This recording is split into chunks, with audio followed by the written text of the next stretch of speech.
Assalamu alaikum. My name is Halima Hajat. I am a holistic consultant with a background in pharmacy, and today on the Health Podcast brought to you by UCTV, I'm going to be talking about how one of the most obvious things is making you the most ill. Okay? And it's not a secret. It's something all of us know, but it's something that we actually try to ignore. And we don't take it seriously, and that is sugar. Okay, so sugar is one of the worst things that we have on the market, on our shelves, in our foods, that is causing us so many problems upon problems upon problems. Okay, now before you switch off from this podcast and say, oh, another one on sugar, let me just tell you the answer to this isn't just to cut out sugar and let's just say, hey, never eat anything sweet again. No, right? Because you and I both know that is not easy to do, and that's not going to happen. You know, I am someone that eats, generally I like to think that I eat well and I eat consciously, and I try to have good choices in the foods that I eat. But the truth is, I do sometimes indulge. I do sometimes have something sugary and I do enjoy it, right? And so the solution isn't, let's just try and not have it and stop it and that's it. Never have anything sweet again, because that would be unrealistic. So I want to help you to understand, number one, why is sugar so harmful to our body? And number two, what can we do to still enjoy the sweetness and, some desserts and things like that? How can we still enjoy some of these things, but do it in a way where it's not affecting us? Okay? So, in order for the first thing I want you to share is how sugar affects us. Now, our body is made in such a way that it is designed to heal. It is designed to get better, and it is designed as in the way that it works, it always acts as a negative feedback system. And so what that means is, if something happens to the body responds. Okay, so if we fall down, right, and we hurt ourselves and we get a cut on our knee, right, our body patches it up. If our blood sugar goes up, our body will produce insulin and bring it down.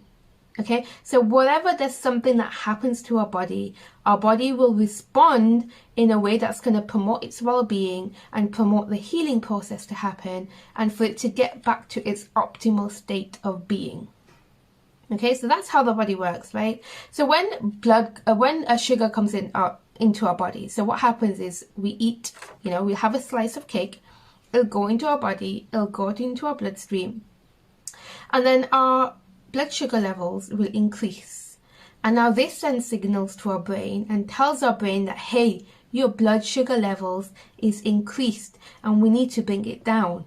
Okay, and that's when our brain tells the body to produce insulin, and insulin then brings that sugar level down.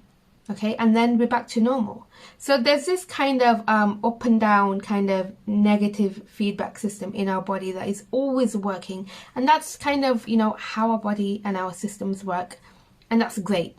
Okay, now the problem happens, right, is that when our body is exposed to so much sugar, what happens is it goes up, it goes down, it goes up, it goes down, it goes up, it goes down, right? So you have this kind of up and down, up and down, up and down. Now, it's okay if it's in small sizes and it's now and again, it's fine. But when it's happening all the time, every time, for example, if you're someone that drinks a lot of tea or coffee in the day, right? And you might have maybe 4 or 5 cups. Okay, so you might have a couple of spoons of sugar, 1 or 2 spoons, 1 or 2 spoons, 1 or 2 spoons, right? So throughout the day, it's going up, down, up, down, up, down, up, down, up, down. Okay, and it's happening on an everyday basis. What happens is there's so much of it happening that eventually your body, it kind of just gets used to it being up. because it's up so much, and it kind of becomes its new normal. And that's when diabetes happens, right? Because now your blood sugar level is constantly high, right? Because your body's just used to it now, because it's just been going up and down so much, right? And now it's constantly on the high. And so now this is a really harmful state, because the hormones, the neurotransmitters, there's the things that are happening inside the body when this process of up and down is happening, kind of is okay in small chunks, because it's helping the body get back to normal. But when it's constantly elevated, that is when we get susceptibility to even more conditions, right? So now your body is this in constantly state of high blood sugar level, right? And that is really problematic, because that is not the body's natural. That is not what the body wants. And so now there's all of your body's resources is now, kind of trying to help it to come down.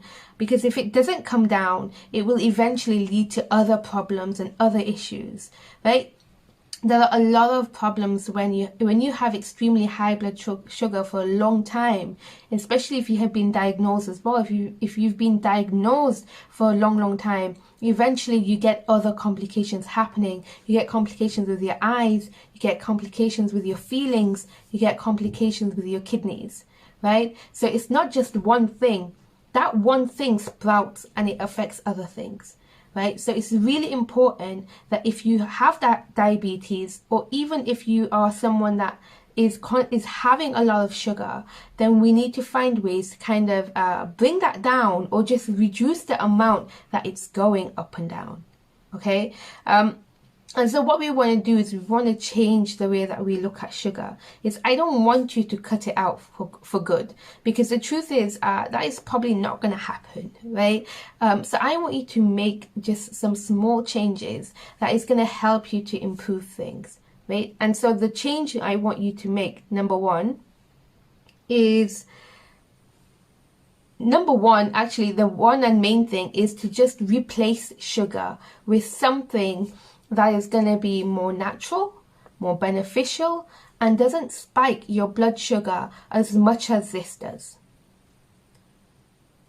Okay, so you just want to replace your sugar. So if you're just having those tea and coffees in a day, if you're having your biscuit or your cake or etc., just replace it with something else. Okay. And so some of the obvious changes or replacements for sugar, normally what people do is people use sweetener. Now I would advise actually that you would avoid using sweetener completely, because while sweetener is a good replacement for sugar, it is an artificial sweetener, which means it has been man-made in a factory somewhere. It's not a natural thing, and therefore it is going to come with its own set of issues, and so you don't want that either. So don't use artificial sweetener. If you want to use a sweetener, use a natural based sweetener, and there are loads of plant-based sweeteners around. Quite commonly you get stevia. Stevia is really good. It's a plant-based sweetener, so it gives you that sweet element of it, and it's from natural sources, so that's all good, right? So that's a good alternative. You can try that. Number two, replace your white sugar with honey. Okay, so be careful with honey. Again, we want the raw organic honey, not the ones that you just get from supermarket shelves that don't really tell you where the honey is from or anything like that. You want to get good sourced honey. Another option is a very traditional option, and it's something that you would use kind of more in the back home, South Asian, India, Pakistan, those kind of areas, and it's called jaggery. In English it's called jaggery. In Gujarati we call it gur, right? And it's like these little solid pure kind of it's like a really pure form of sugar, I guess, right? But it's really beneficial for you, and it's natural, which means that it's not going to come with all of the nastiness. Yes, it will spike your blood sugar, and all of these alternatives will spike your blood sugar, but it will not spike your blood sugar as much as the white processed sugar. And that is what we want. We do not want it to go so high. We want to be able to lower it down and control it, okay? And all of these alternatives, you can use it in baking, right? So make your own batch of cakes and biscuits, etc. Use less sugar, you get organic cane sugar and things like that. We have these online sources now. If you go ahead and just Google, organic sugar, jaggery, all of these things where, there are loads of places that sell to you really pure, kind of good ingredients that you can use in baking, you can use in your day-to-day. And so you can still enjoy all of these things, but now you've reduced the risk of the sugar affecting your other diseases and your sugar affecting everything else, right? Because sugar, like I said, it's not just a diabetic thing. Sugar affects all of your conditions. And even if you have eczema, if you have, things where you're inflamed and you have a lot of pain, you will find that when you eat sugar, these things get worse. These symptoms get worse, right? And so sugar actually has a bigger part to play when it comes to a lot of the issues it's causing in your body. So if you want to improve, if you're really suffering and just looking for, one easy fix, you can try this. Just switch out your sugar for a more natural alternative. And I want you to test if anything is different, okay? So you start from week 1, you cut out that sugar and you replace it with something else, leave it for a couple of weeks and see what happens and whether those symptoms improve. And if they improve, then alhamdulillah, that is absolutely amazing and I'm so happy for you, okay? But do the test and just see what happens. And you've got absolutely nothing to lose and everything to gain. Okay, and that's it for this episode. So I hope you can share with me your experiences and any kind of suggestions or feedback that you might have in terms of your stories, your experience with sugar, how it has contributed or how it affects your symptoms and your medical conditions, and maybe someone in the comments can learn and benefit from it as well. Okay, thank you for listening. My name is Halima Hajat. I am a holistic consultant with a background in pharmacy. Thank you for watching the Health Podcast by UCTV. Thank you.